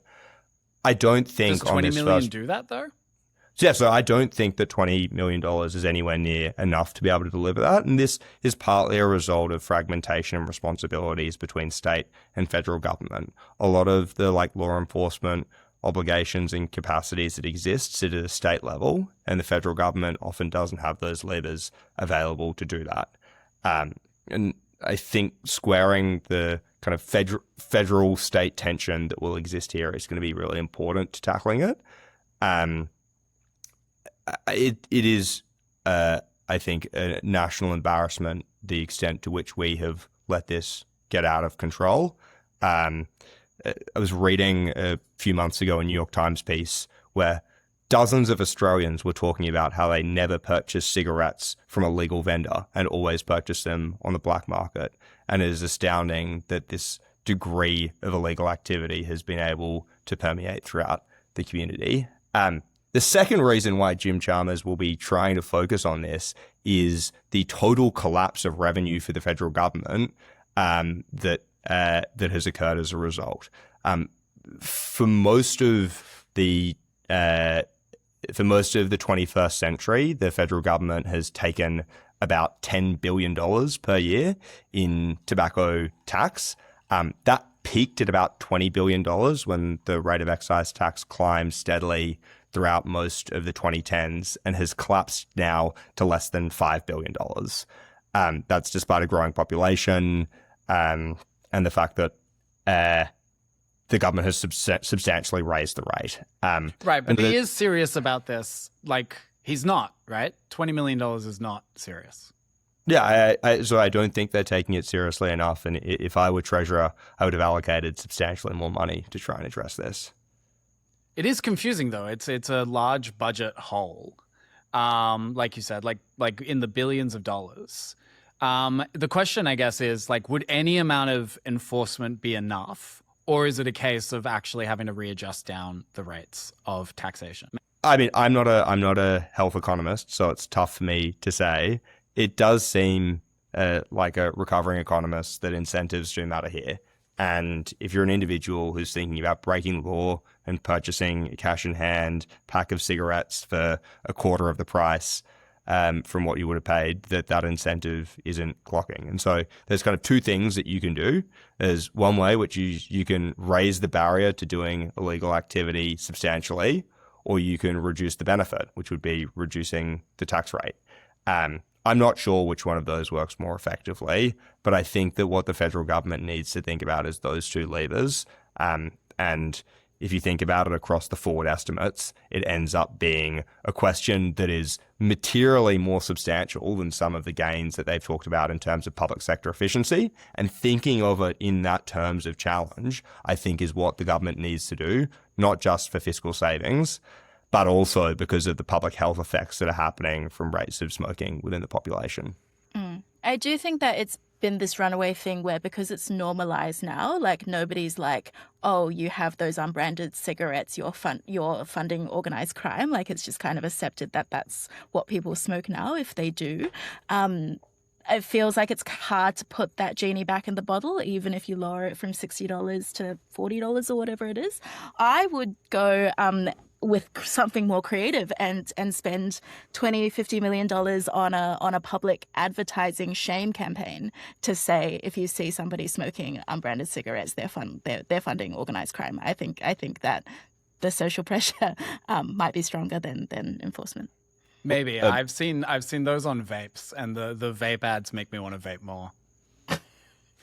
I was just going to suggest that perhaps for the economists, for any economist or bureaucrat listening to the Inflection Points podcast, you should also know that you're not just funding organized crime, you're also contributing to some of the structural budget problems of the Australian government. And you ought to consider the costs that imposes on the Australian people, both this generation and next. It's because of you that founders have to move to UAE. Exactly. Where cigarettes are probably extremely cheap. Folks, that takes us to the end of rounding up the pillars. The last thing I want to do is go around the table and ask each of you what the next reform you'd like to see, whether it's at MyEFO or the next budget. Starting with you, Matt Bowles. You're welcome to take a housing frame or a general frame. Yeah, well, I'm always happy to chat more about housing. It's really tricky to pick out one specific thing. But I think just as sort of a remedy to some of the conversation we've been having here, so much of the conversation from government recently has been about home ownership and how home ownership is central to their housing policy. And I think it can ignore the fact that most people who are struggling in the housing market, or people who are struggling the most because they're on the lowest incomes, they're renters. These are people who are facing the most insecurity. They're the people who are most likely to sort of transition in and out of homelessness over time. So taking a tack towards, well, we've done what we can on home ownership. How can we better support renters? I think is something that the government needs to seriously consider. And there's a bunch of things they could do there. Obviously, supply really matters, right? That getting more homes built matters for renters, almost more in some instances than it does for homeowners. But it's also about ensuring that we have the right supports in place. And I think there you've got to look at rent assistance and raising that. And also looking at our tenure laws. This is something that states control. But again, if the federal government is looking to really look at the major barriers to secure housing in the states, planning laws is one area they need to look at. But downstream of that, it's also about tenure security and ensuring that we get the balance right so that renters feel secure. Wonderful. Manning, same question. What would you kind of focus on next? It's a really tricky question to answer, and I think it kind of depends on how some of the reforms that the government are suggesting in this budget land. What I would say is that I think the government should shift its focus to some of the really inefficient state taxes. If we're thinking about this as what's next on the list of tax reforms, thinking about the most economically damaging taxes within Australia is really where you should be thinking about spending some of the dividends that come from additional revenue from things like changes to negative gearing and change to the capital gains tax. It may not be enough to wipe a solid chunk of those inefficient state taxes like payroll taxes and stamp duties at a state level. And it may not be politically popular to do so in that area rather than in the personal income tax system. But if we think about this as truly being a foundational budget to try and move Australia towards a new equilibrium where we have governments that work together to tackle challenges for productivity, challenges in our housing markets, thinking about what's needed and what additional revenue the feds will need to gather in a more efficient way to get rid of things like stamp duty and payroll tax, I think is going to be an important question for the government to turn its mind to. And Jessy, close us out. A lot of the media coverage in this budget talked about how the budget was a bad one for young people and for aspirants. What goes through my head is that the vast majority of Australians are not so lucky to come into the world with capital. What we all come into the world with is our labour and our capacity to work and our capacity to create value through that labour. I think that, we've talked about how we're rebalancing the tax system from taxing work to taxing wealth, and would love to see that continue. I think perhaps an indexation of the tax brackets that prevents the kind of bracket creep. That means that people are actually paying more each year, or perhaps a change to, I think, the threshold, which is, I think it kicks in at $135,000, which is 37, moving that to 35 or something like that. I think that is the thing that would benefit young aspirants and allow them to make choices. For example, to take a risk on goal once they've been able to accrue some of those savings early on in their career. Wonderful. 3 great answers. When we wrote The Spirit of Progress, Manning and I, we started with a line that Australia is a country that talks often of reform but struggles to deliver it. I think it's fair to say that this budget is one that does attempt some amount of reform, and that's why we have been relatively positive here. But the test will be in the implementation, right? There are things going out for consultation. The local infrastructure fund could entirely flop based on what actual reforms are tied to it. There's a lot of questions here that could be backflipping on CGT that is really actually unhelpful. But if this government can hold the line, then I think we have something on our hands that is meaningful. Matt, Manning, Jessy, thank you very much for joining me. Thank you, listeners, for listening to our Budget Recap 2026. You've been listening to the Inflection Points podcast. You can subscribe at inflectionpoints.work. I'm your host, Jonathan O'Brien. Thank you, everyone, and we will return into your ears very soon.